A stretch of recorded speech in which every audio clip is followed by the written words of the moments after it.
A wealthy man was swimming in the 58th floor suspended pool, when he suddenly spotted a bald man beneath the pool. At first he thought it was a hallucination, but then the glass shattered unexpectedly. The tycoon desperately tried to swim back to the edge, yet a powerful suction force trapped him completely. As the glass collapsed entirely, he plunged into the abyss with the rushing water. Meanwhile, the bald man calmly packed his tools, and walked away without a second glance. His name was James, the industry's undisputed accident specialist. Now only one final assassination stood between him and retirement. His employer handed over the target's profile, explaining this man was his sworn enemy. The target controlled Africa's entire arms trade, currently hiding in an island prison 112 kilometers away. The prison was built on a 100-meter cliff, surrounded by shark-infested waters, making it nearly impossible for enemies to approach. Not to mention, he was constantly guarded by heavily armed soldiers, making an accidental death seem like an impossible challenge. But of course this was nothing for James. He tracked down a local fugitive who resembled him, tattooed identical markings on his face, and forged the convict's identification papers. The next day,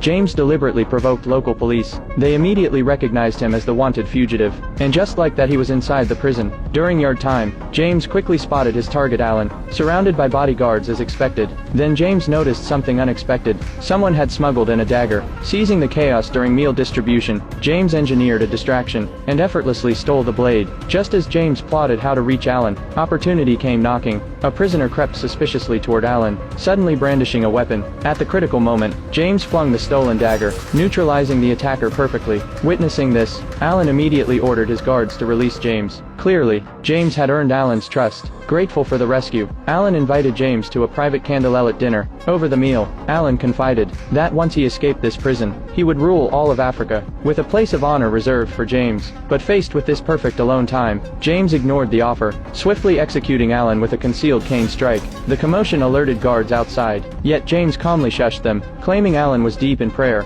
The guards saw Alan apparently praying, and respectfully withdrew, unaware James had posed the corpse using the cane. Thus the assassination king's career concluded flawlessly.